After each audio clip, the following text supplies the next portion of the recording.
La TVT au cœur de l'information.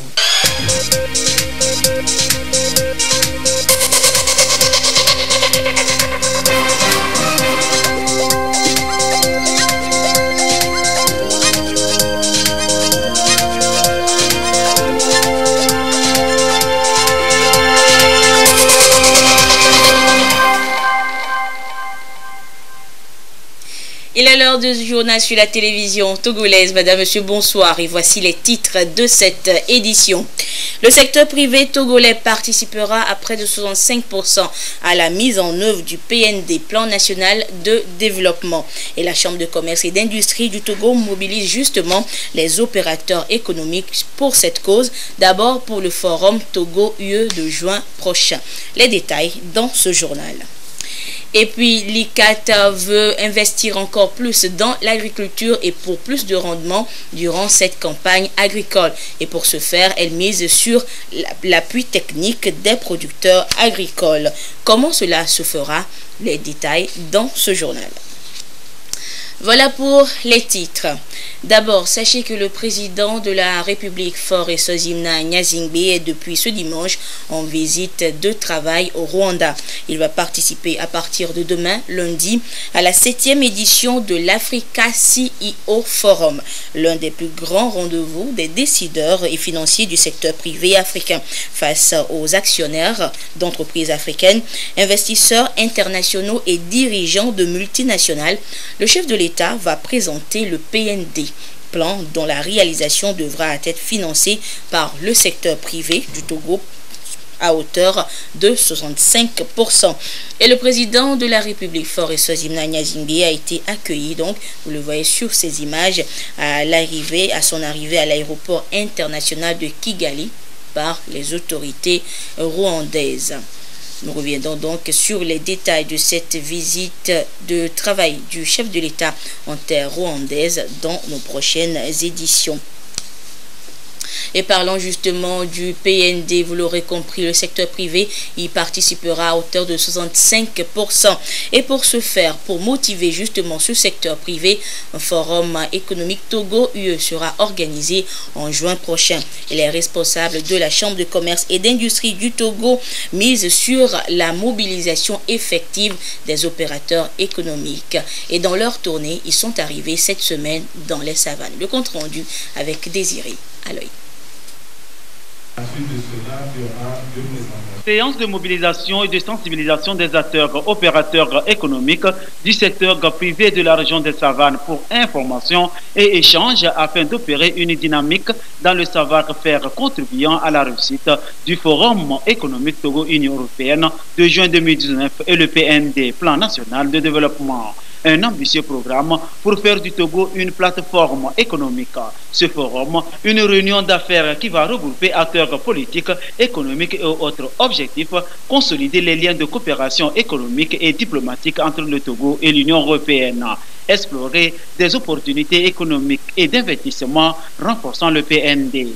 Les opérateurs économiques dans la région des Savanes ont leur part à jouer pour atteindre les objectifs. Le 4 mars dernier, on a lancé le plan national de développement. Et ce plan national de développement est aussi une initiative du chef de l'État et du gouvernement pour que le secteur privé togolais s'en approprie et en même temps joue le meilleur rôle. Ce rôle important qui est de mobiliser les acteurs du développement autour de ce PND doit être compris de tous les acteurs sur toute l'étendue du territoire.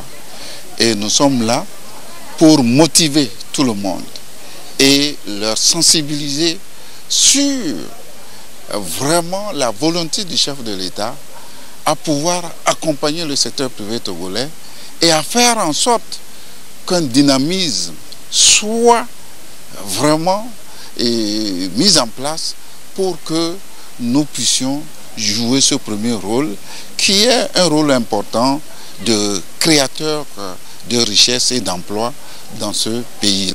Il est question de s'approprier le concept PND qui tourne autour de 3 axes. Faire du Togo un hub logistique d'excellence et un centre d'affaires de premier ordre dans la sous-région. développer des pôles de transformation agricole, manufacturier et d'industrie extractive, la consolidation du développement social et renforcement du mécanisme d'inclusion. La Chambre du commerce et d'industrie du Togo joue son rôle de catalyseur, sensibiliser les opérateurs économiques sur ce que attend le Togo d'eux pour la réussite du forum qui appuie le PND. C'est un partenariat public-privé qui ne dit pas son nom et qui fait en sorte que tous les acteurs dans ce forum vont jouer son rôle pour que nous puissions répondre présent. Présent pour que ce soit une réussite au profit du secteur privé togolais et au profit de tout le pays entier. Donc, d'une manière générale, nous disons merci au chef de l'État et nous lui disons que nous allons répondre présent. Nous allons tout faire que ce soit une réussite. Cela se dit que nous nous sommes lancés déjà dedans à partir d'aujourd'hui. Et moi, personnellement, je le dis, à partir du jour où je parle, je commence par rédiger mon projet et je suis sûr que je serai le meilleur parmi l'ensemble. L'essentiel n'est pas de monter un projet, mais l'essentiel de montrer un projet ambitieux. Et moi, je pense que dans la région des Savanes, nous avons des talents et nous allons le faire plus que les... Le secteur privé compte être le moteur de la croissance afin de mobiliser les investissements dans les secteurs prioritaires du développement à hauteur des 3/3 de l'enveloppe financière évaluée à 4 622 milliards de francs CFA. Il revient donc aux acteurs privés de proposer des projets très ambitieux et l'État, un émulateur qui va renforcer des actions en synergie. En somme, la région des Savanes, par exemple, doit avoir des projets novateurs contribuant à la réussite du PND. Un forum sur lequel mise le Togo donc pour une réelle émergence économique. Aujourd'hui, on parle plutôt d'intégration économique et c'est toute l'Afrique qui s'y engage. Mais comment réussir le pari? Carmen Madjiakapo nous en parle. Globalisation accélérée, caractérisée par une concurrence féroce, l'intégration reste l'une des meilleures armes qui assure la sécurité aux États. C'est une condition sine qua non pour donner une force de négociation à l'Afrique afin qu'elle puisse pleinement profiter elle-même de ses ressources naturelles. Dans l'espace CEDEAO, des dispositions sont prises pour réussir le pari de l'intégration du continent. Et à en croire les investisseurs, notamment la BIA Togo, filiale du groupe Attijari Wafa Bank, le Togo joue déjà bien sa partition. On parle de 30 pays africains représentés aujourd'hui. Donc, de fait, le Togo est dedans, bien sûr, et on fera en sorte qu'il le soit encore plus. Donc ça, c'est notre ambition. On croit vraiment aux opportunités qu'offre le Togo. Le Togo figure justement parmi les premiers pays africains ayant ratifié les tests pour la création de la zone de libre-échange continentale africaine ZLECA. Pour le ministre du Commerce, Kodjo Adedje, le pays compte relever d'autres défis pour réussir le pari de l'intégration économique de l'Afrique. Nous devons intégrer nos commerces, ça c'est important. Aujourd'hui, l'Afrique, dans sa diversité, est à 16% de commerce intra-africain. Nous devons relever tous ces défis-là. Et vous savez que au Togo, nous avons, en ce qui concerne nos corridors, fluidifier suffisamment ces corridors-là, faire en sorte que, tout en étant un hub, que tout ce qui sera déversé au niveau du port autonome de Lomé en termes de fret maritime puisse circuler librement. On se prépare également à mettre un port sec, principalement à Saint-Cassé, pour desservir les pays sans littoral. Donc disons que la dynamique est de mise aujourd'hui pour que ce commerce-là, nous puissions le booster. La création de postes à contrôle juxtaposé, de Nuepé avec la frontière avec le Ghana, et les travaux aussi qui avancent au niveau des mêmes infrastructures avec le Bénin. C'est des signaux quand même qui démontrent que le commerce intra-africain est en train d'évoluer. Le 6e Forum international Afrique Développement, axé sur le thème « Quand l'Est rencontre l'Ouest, réaffirme cette croyance des Africains à réaliser un espace commun porteur d'espoir et d'avenir à rebours des tentations protectionnistes à l'œuvre au niveau international. L'Afrique doit, selon les experts, investir dans le capital humain, la promotion de la femme, le renforcement des infrastructures et pour couronner le tout, mettre en œuvre des schémas de gouvernance crédibles. Et sur le plan national, ce sont les tout jeunes entrepreneurs de la région des plateaux qui sont appelés à redoubler d'innovation pour pouvoir bénéficier des 20% des marchés publics mis en place. Et c'était lors du jeudi Jose. Les précisions avec Sylvain Abdou. Des jeunes et femmes entrepreneurs à la découverte de nouvelles opportunités d'affaires, une plateforme d'information et de partage d'expériences des jeunes entrepreneurs initiée par le Fonds d'appui aux initiatives économiques des jeunes FAEJ. Ce 41e numéro a permis aux FAEJ d'informer les entrepreneurs d'Atapamé sur les 20% des marchés publics qui leur sont réservés afin de les amener à s'approprier les modalités pratiques d'accès, faire comprendre aux jeunes les procédures de soumission pour une meilleure participation à la commande publique. L'idée, c'est de dire que la mesure court toujours et de montrer aux jeunes le parcours qu'il faut, les dispositions qui ont été prises, qui sont toujours d'actualité pour pouvoir gagner et exécuter les marchés de 20%. Et surtout leur dire que c'est réel, c'est effectif à partir des exemples concrets. C'est-à-dire ceux qui ont postulé et ont eu les marchés viennent partager les expériences pour dire ne restez pas sous vos lauriers pour dire oui, la mesure, j'ai essayé peut-être 1-2 fois mais ça n'a pas marché, mais continuez, voilà le parcours. Pour le faire, qu'il faut absolument s'inscrire dans la base qui a été mise en place par la DNCNP. Naturellement, il faut déjà être entrepreneur, les conditions, créer son entreprise. Quand tu es jeune homme, tu dois avoir entre 18 et 40 ans et pour les femmes, c'est ouvert. Et après être inscrit, il faut s'assurer que vous comprenez les procédures en participant aux sessions de formation. La rencontre consiste donc à outiller davantage les jeunes, mieux les orienter pour une meilleure compréhension des procédures. Des modèles de réussite entrepreneuriale ont été également partagés avec les jeunes afin de les motiver à oser et à tenter toujours l'aventure entrepreneuriale pour bénéficier des avantages du gouvernement togolais en matière de financement. Le Togo, le Ghana et le Burkina Faso s'unissent pour sécuriser leurs frontières face à la menace terroriste. À Saint-Cassé, les représentants des 3 parties prenantes ont défini les stratégies sécuritaires pour parer à toute éventualité. Depuis Saint-Cassé, la correspondance de Désiré Aloy. La zone frontalière Togo-Burkina Faso-Ghana couvre la préfecture de Saint-Cassé au Togo, le district de Poussiga, y compris Ouidana au Ghana, et le sud-ouest de la province de Koupélegou au Burkina Faso. Le problème sécuritaire dans la zone, une préoccupation majeure des gouvernements des 3 pays. Des actions périodiques conjointes, toujours de mise pour relever le défi du grand banditisme sous toutes ses formes. L'enjeu de la sécurité dans la zone reste un engagement commun, un renforcement du dispositif sécuritaire pour protéger les personnes et les biens. L'approche concertée et coordonnée, une solution idoine, autorités administratives et les forces de sécurité des 3 pays, en une rencontre tripartite à Saint-Cassé pour renforcer les pistes de solutions en vue d'endiguer le phénomène qui affecte l'ensemble de la zone frontalière. Belle initiative engagée selon le représentant du ministre de la Sécurité et de la Protection civile. Dans ce combat, aucun pays ne peut le gagner tout seul.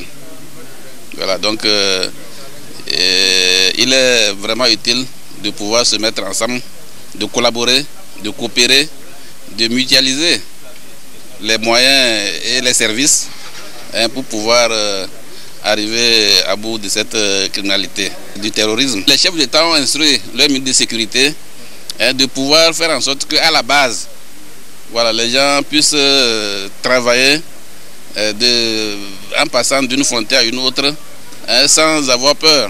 S'ils sont vraiment en passe de réprimer la criminalité ou bien de neutraliser un bandit de grand chemin qui ferait du tort à toute la population.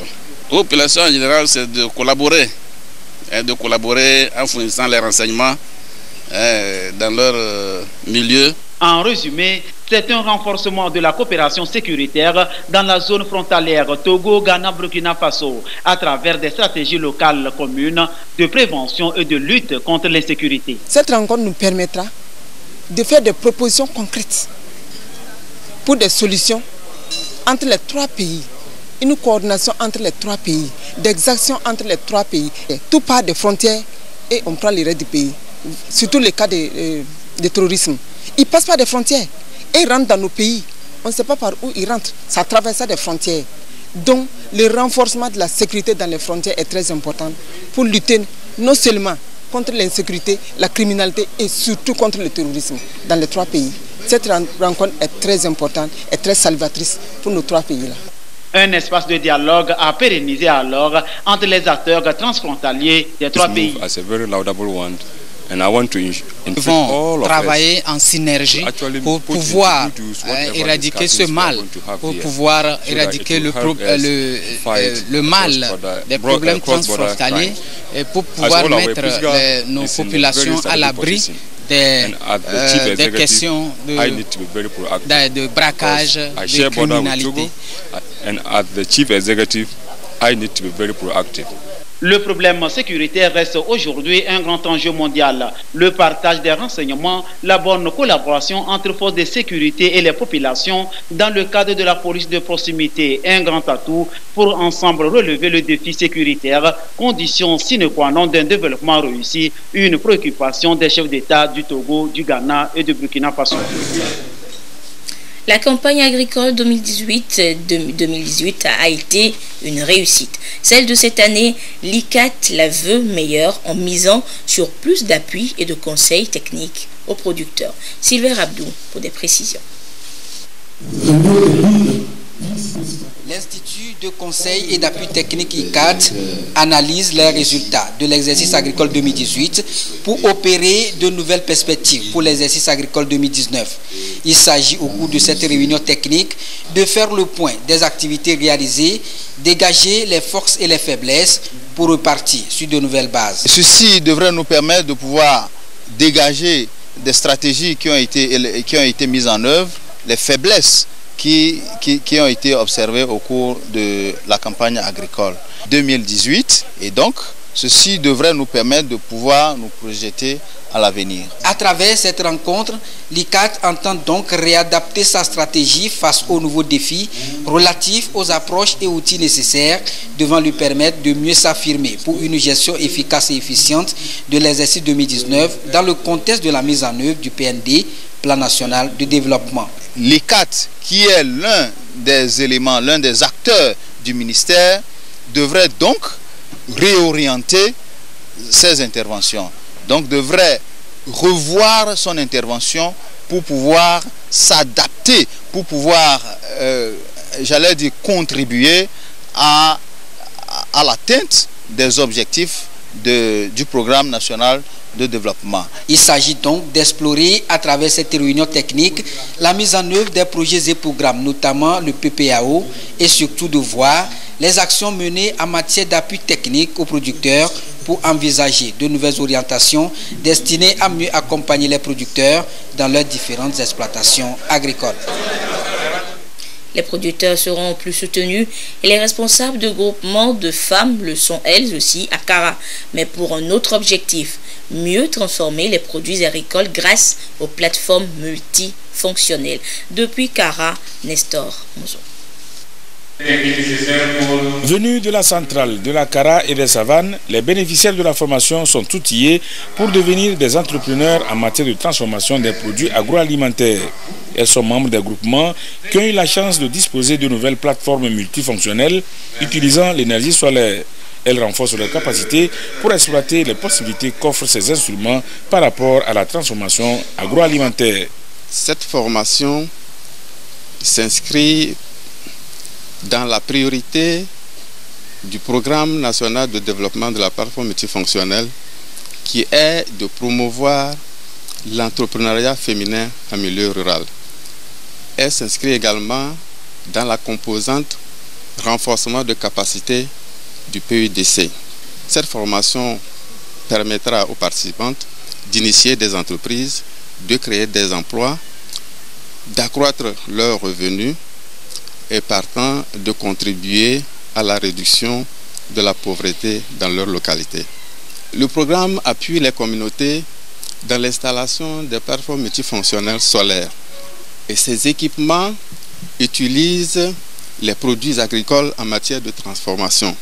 Donc la formation pourra permettre à ces femmes de mieux rentabiliser ces équipements en termes de transformation des produits agricoles qui pourra être utilisé comme un des aspects liés à la micro-entreprise. 80 femmes de 40 localités ont été conviées à cette formation qui met un accent particulier sur des exposés participatifs et des brainstorming. L'option consiste à amener les participantes à découvrir par elles-mêmes leurs lacunes et à envisager des approches de solutions. Dans les cantons de Baguida et Avedji, l'incivisme menace les usagers de la route. Et cette semaine, l'équipe de la délégation spéciale de la préfecture du Golfe y a fait le ménage. Plus d'occupation anarchique des routes et des rues. Sonia Ameniko, Robert Patogé. Baguida, à environ 25 km au sud-est de Lomé, la capitale. Vu de l'extérieur, le long du boulevard du Mono, la ville semble bien tracée, bien urbanisée. Mais de l'intérieur, elle n'a pas de forme géométrique. Ces rues, vendues et occupées par certaines populations riveraines, les routes et écoles morcelées au détriment des couvents et même les bas-fonds occupés. Ce qui occasionne parfois des inondations en période de pluie.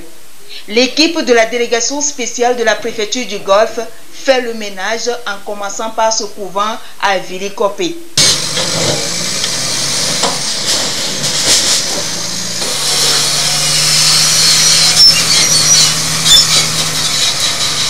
À quelques encablures de là, cette habitation de fortune construite sur une réserve. Les occupants, alertés, font tout ce qu'ils peuvent pour sauver leurs biens.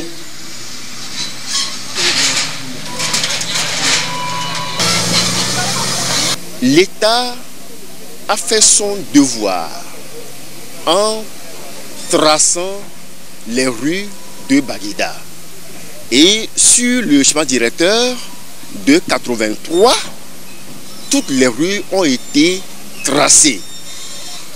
Mais sur le terrain, nos concitoyens n'ont pas respecté ce plan et ont fait des bâtiments, ont morcelé ces rues, ce qui fait qu'aujourd'hui, il n'y a pas pratiquement de rue dans ce canton de Baguida.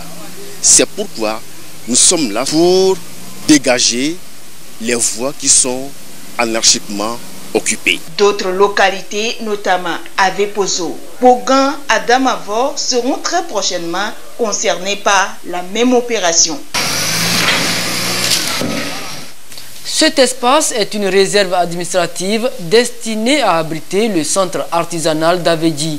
Depuis les années 70, des maisons ont été construites illégalement, empêchant le démarrage des travaux pour le bonheur des artisans. Après 2 ans de mise en demeure sans exécution, la délégation spéciale de la préfecture du Golfe passe à l'acte. C'est un centre qui appartient au ministère du Développement à la base. Le ministère a commencé la clôture depuis, mais c'est à cause de ces bâtiments que la clôture s'est arrêtée. Donc voilà pourquoi aujourd'hui le préfet du Golfe et le président de la délégation spéciale de la préfecture du Golfe ont pris soin de venir libérer cet espace. À Avedji-Télessou, c'est une maison bâtie sur un lot qui a été complètement démolie. Une habitation construite en pleine rue. Même opération de déguerpissement à Avedji-Sito où est érigé 2 dépendants servant d'atelier de dépannage et de dortoir. Nous avions travaillé sur une route de 20 mètres que monsieur occupe depuis Belle-Lurette et une autre rue de 14 mètres sur laquelle les villageois ont construit. Quand on était arrivé, on les avait sensibilisés. Ils ont enlevé la clôture pour la refaire sur l'alignement réel pour laisser la rue. Mais le bâtiment est toujours resté. Après les opérations de désengorgement des rues et de la réserve administrative dans le canton d'Aflaougakli, même opération dans le canton de Sagbado. L'Association des bénéficiaires des programmes d'échange du gouvernement des États-Unis veut faire des femmes togolaises des femmes qui émergent. Ceci à travers un projet de motivation et de coaching. Les détails avec Sandra Aziagbe. Les femmes émergent. How Women Rise, un projet de l'association des bénéficiaires des programmes d'échange du gouvernement des États-Unis pour motiver les jeunes filles et femmes à travers la promotion du leadership féminin. Ceci afin de juguler au mieux les mots qui minent le principe d'équité et d'égalité de genre dans les communautés. Les femmes sont la clé de la réussite du développement d'un pays. Mais pour que cette réussite soit totale, il faut les encourager, il faut leur donner le moyen. Et quoi de plus normal que de le faire par des femmes qui ont déjà fait leurs expériences et montrer de quoi elles sont capables dans la société togolaise. C'est de ça que le projet How Women Rise veut traiter. Et nous irons dans diverses régions du pays. L'autonomisation de la femme est au cœur de la mission de l'ambassade des États-Unis au Togo. Elle reconnaît en ces femmes leurs responsabilités dans leur famille et communauté quand elles sont économiquement autonomes. L'ancien secrétaire d'État américain John Kerry a dit une fois qu'aucun pays peut prospérer quand il laisse la moitié de la population derrière. Dans ce sens, ce n'est pas juste une obligation morale de lutter pour l'égalité des femmes, mais c'est une nécessité économique parce que l'égalité des femmes amènera une plus grande prospérité pour tout le peuple de ce pays. Nous reconnaissons que les femmes doivent jouer un plus grand rôle dans la vie économique et sociale de ce pays. Même si d'énormes défis restent encore à relever, ce programme donnera l'occasion de débattre davantage des sujets brûlants de l'heure, la réussite en milieu professionnel et l'entrepreneuriat féminin. Et justement, c'est ce dimanche que s'est refermée la foire 100% féminine qui battait son plein à la place Anani Santo Salomé, un carrefour d'échange d'expériences entre anciennes et nouvelles générations de femmes entrepreneurs. Yasmine Kodia y a fait un dernier tour. Entrepreneuriat au féminin, forum foire des femmes entrepreneurs d'Afrique, un cadre offert aux femmes, surtout aux jeunes entrepreneurs, pour développer et mobiliser davantage celles qui ont la volonté d'entreprendre. Ce qui m'a motivée en tant que femme entrepreneur à initier ce forum et foire entrepreneur au féminin pour qu'ensemble nous puissions réfléchir sur nos difficultés, renforcer nos capacités pour trouver des solutions pour réussir dans notre vie entrepreneuriale, familiale et sociétale. Elles vont apprendre des difficultés que les autres ont déjà réussi à surmonter. Nous attendons que les filles qui n'ont pas encore commencé par entreprendre aient le désir et la force de créer plus, et celles qui sont déjà dans l'entrepreneuriat de ne pas abandonner. Les modèles de développement économique du Bénin, Cameroun, Niger et Togo sont ici exposés. Une manière pour les promotrices de promouvoir l'ingéniosité des exposantes et éveiller les visiteurs à œuvrer pour le développement d'entrepreneuriat féminin. La première édition a été un véritable succès. Nous avons pensé que cette plateforme est une plateforme qui drague beaucoup de monde, beaucoup de femmes autour de l'initiative. Et c'est pour ça que l'initiatrice et la promotrice du forum Foire Entrepreneuriat Féminin a voulu donc répéter l'initiative. Cette deuxième édition rassemble encore plus de monde. Et ces gens-là, c'est comme un brassage de savoir-faire de femmes entrepreneurs. Foire Entrepreneuriat au féminin est une occasion pour ces actrices d'amener les participantes à tirer profit des activités et des expériences de ces exposantes venues de l'Afrique de l'Ouest. Femme au rôle et modèle. C'est par cette expression que les filles de ce tout-bois sont appelées à poursuivre leurs rêves pour jouer pleinement leur rôle de femmes leaders dans l'avenir et être des modèles. Mais pour l'heure, elles prennent exemple du parcours de Madame Koméalo Anaté. Le compte rendu avec Ekwe Sala. La femme rôle modèle est un exemple, une inspiration, un guide qui trace la voie et montre la marche à suivre. Le rôle modèle est impactant et montre la façon d'être et de faire.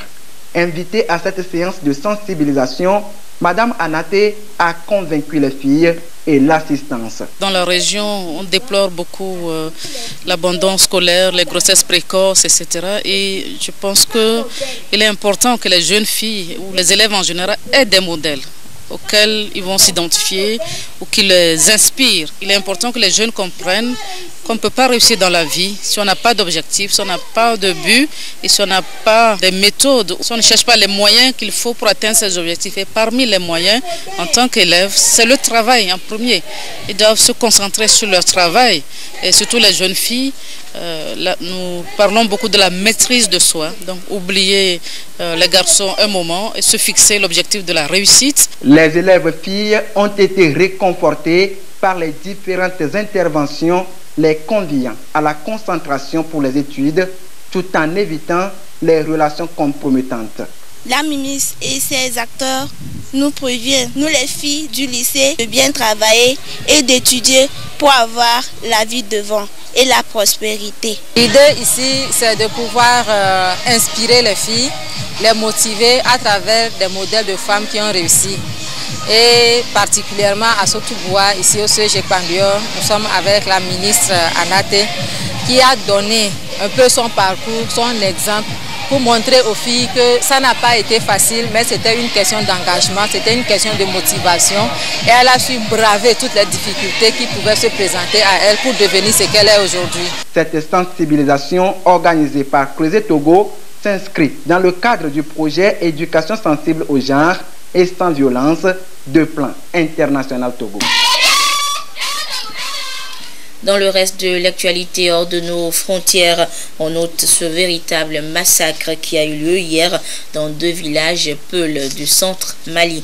Des hommes armés habillés en chasseurs traditionnels auraient tué au moins 135 personnes dans ces 2 localités. Au lendemain de ce drame, c'est la consternation dans le pays et le président Ibrahim Boubacar Keïta a remplacé son état-major et dissous la milice Dogon. Retour en page nationale et je vous amène à présent, ou plutôt Lucassi nous amène à la découverte de 6 écrivains notables de la prose au Togo. C'est l'intitulé de l'œuvre critique présentée hier à l'université de Lomé, son auteur, Dr Anoumou Amikouji. 6 écrivains notables de la prose au Togo, un nouveau-né dans les rayons de la littérature togolaise. Une œuvre critique rédigée dans un format atypique de 197 pages qui met en relief l'esthétique de chacun des 6 auteurs consultés dans sa rédaction. Une esthétique qui a permis à chacun d'eux de s'exprimer librement dans un style indépendant non assujetti. Il s'agit notamment de la cause panafricaniste chez Edem Kodjo, le matérialisme ordurier appelé complexe de Mamuata chez Claude Assur-Botis, l'obsession contre les pouvoirs charnels chez Togwata Apedo Ama, le pouvoir de l'amour chez Anaté Koméalo, les souffrances conjugales et familiales chez Jeannette Ahonsou, l'enracinement et l'élévation humaine chez Tété Détognon Bénissant. 6 auteurs togolais qui vivent et produisent au Togo. Ces auteurs togolais ne sont pas forcément les meilleurs auteurs togolais, mais ils sont quand même des auteurs notables parce que leurs œuvres abordent des thématiques qui me semblent être des thématiques, je dirais, éternelles. La thématique de l'amour qui est abordée sous des formes assez bien structurées, faites par Madame Ahonsou dans ses œuvres, faites par Madame Anaté également dans ses œuvres. Il y a également la thématique de l'immigration, la thématique des frontières, la thématique de l'exil. qui sont des thématiques qui interpellent nos sociétés modernes. Ce livre consacré à l'analyse synoptique des œuvres des auteurs précités qui participent au quotidien à l'éclosion de la littérature togolaise sont invités ainsi à réagir sur le regard porté par l'écrivain sur leur création. L'ouvrage apporte donc une innovation dans la démarche en sortant la critique littéraire classique de ses sentiers battus. Il faut qu'un livre soit commenté et permettre un meilleur ancrage dans le milieu social où il est né. Donc, sur la forme, nous pensons que c'est un livre qui est bien fait. Nous tirons chapeau à la maison d'édition Saint-Augustin Afrique. Et sur le fond, vous voyez, le tri n'a pas été fait ex nihilo. C'est par rapport à une thématique bien nourrie, c'est par rapport à des auteurs confirmés que le choix a été fait. Enseignant-chercheur de son état, l'auteur Dr Anoumou Amekoudi est spécialiste des sciences de l'information et de la communication, journaliste et critique de cinéma. Dans ce livre Entretien, il met donc en exergue une kyrielle d'esthétique au service de divers thèmes. La dédicace de cet ouvrage intervient dans le contexte des activités marquant la 12e édition du Festival international Les Lucioles Fil Bleu. Et puis c'est fini pour le Togo. Notre pays ne participera pas à la Coupe d'Afrique des Nations Égypte 2019. Les éperviers du Togo ont été éliminés cet après-midi du côté de Cotonou par les écureuils du Bénin qui les ont battus par un score de 2-1. Il ne doit pas remettre ce ballon, il doit temporiser, attendre un petit peu. Là c'est lu par l'adversaire, Soukou qui décide de jouer long. Ça va être difficile, même si David Giga va vite, il est passé devant. David Giga est passé devant. Ce ballon paraissait un petit peu trop long, mais il va vite, très vite, pour permettre au Bénin de marquer un but très tôt dans le match. Floydalité pour le tirer, avec une reprise de la tête de Fred. L'occasion avec les Maillons. Et l'égalisation des éperviers. Le but de Chény à des Maillons. Il y a encore là le patron, le capitaine, qui surgit pour marquer ce but de l'espoir. Le Bénin est toujours en position de qualifier, mais ça ne se joue plus qu'à un seul but. Le Togo est de retour. Ça va être chaud, on va avoir 15-20. Il laisse jouer, ballon exploitable. Adeoti pour écarter sur le côté gauche. La montée de David Kiki. Reprise de la tête, deuxième poteau. Le ballon est passé. Et Steve Bounier a marqué. Voilà le héros de la nation, c'est lui que tout le monde attendait. Il y a d'abord une giga pour un but, mais le buteur maison, c'est Steve Bounier. Il marque un but. C'était donc les différents buts de ce match à Togo-Bénin. Du 4 au 6 avril prochain, la ville de Kara accueillera le Festival des Arts de Défalé. Mais pour l'heure, les différentes troupes en lice s'échauffent. Ramdan Bassina pour le compte rendu. Véritable carrefour culturel, Défalé, canton situé dans la préfecture de Dufelgou, annonce les couleurs de son festival. Un rendez-vous festif où la valorisation du patrimoine commun se traduit fièrement. Du 4 au 6 avril prochain, le Festival des Arts de Défalé va drainer plus de 10 000 visiteurs. Pour lancer l'événement qui s'annonce grandiose, les organisateurs innovent. 3 importantes innovations. La première, c'est le concours artisanal que nous avons initié l'année dernière. La deuxième, c'est la solution de mobilité que nous proposons. En partenariat avec Askai, aujourd'hui, nous proposons à un prix compétitif un voyage Lomé-Niamtougou-Lomé à un prix de 129 000 francs. La troisième innovation, c'est le concours Podium FADEF, du patrimoine togolais que nous avons. Et à travers ce patrimoine-là, nous voulons, nous jeunes, nous comités d'organisation, redonner au peuple togolais sa fierté à travers la culture. Placé sous le thème « La contribution des arts et de la culture pour l'intégration des peuples », le Festival des Arts de Défalé verra aussi les villes comme Lomé et Kara participer à ce rendez-vous. 8 cantons de la préfecture de Dufelgou participeront au tournoi de football. Des conférences et visites touristiques sont au programme. C'est vraiment un outil de développement qui s'inscrive pleinement dans le plan de développement. Ils sont vraiment dans la logique du développement à travers la culture. Le FADEF, c'est l'héritage culturel du Togo qui sera revisité du 4 au 6 avril prochain. Mais en attendant, le public est invité du 21 au 23 mars sur le site du lycée d'Aguenivé pour les journées portes ouvertes et participer aux soirées récréatives avec les artistes togolais. Et ainsi se referme cette édition. Merci de votre fidélité à la télévision togolaise. Excellente suite de nos programmes. Au revoir.